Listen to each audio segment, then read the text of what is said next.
The Nigerian military is detaining thousands of children in harsh and degrading conditions for their suspected involvement with the Boko Haram terrorist group, according to a human rights report released last week.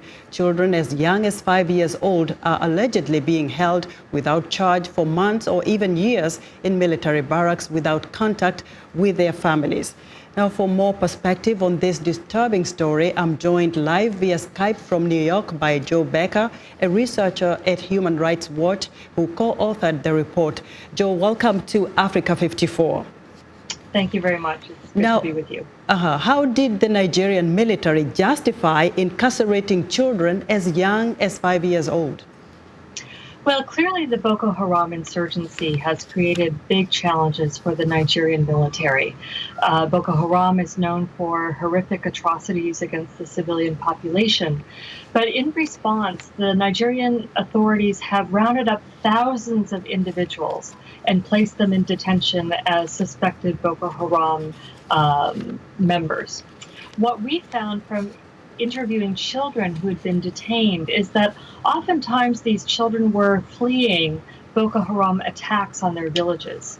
But when they encountered soldiers, instead of receiving safety in camps or assistance, they would be arrested as Boko Haram suspects. Jo, describe to us the condition in which you found these children. Yes. Since 2013, Nigerian authorities have detained more than 3,600 children. In June, we interviewed over 30 children who had been detained over the last few years.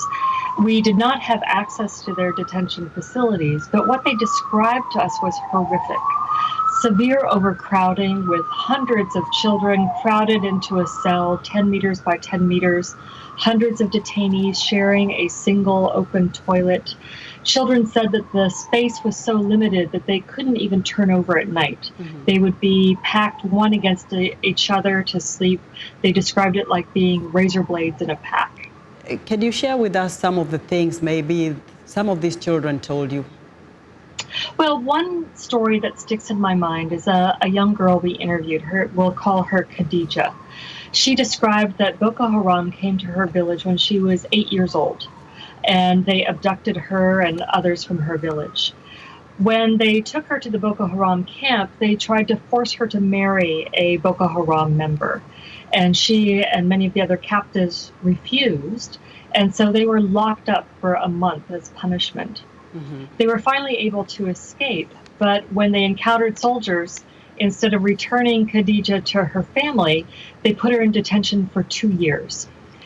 And we heard similar stories from other children. There was one boy that I interviewed who was detained for 2.5 years simply because someone had accused him of selling yams at a marketplace to members of Boko Haram. Now, Becca, what is the Human Rights Watch recommending after these findings? What we have two main recommendations to the Nigerian government.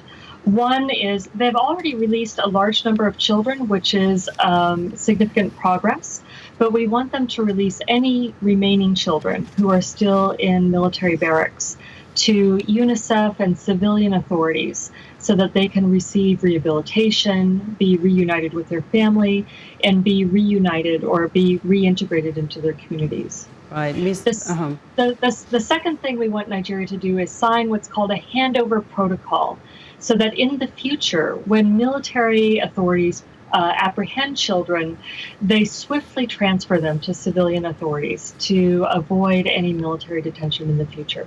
Ms. Becker, we appreciate your insight.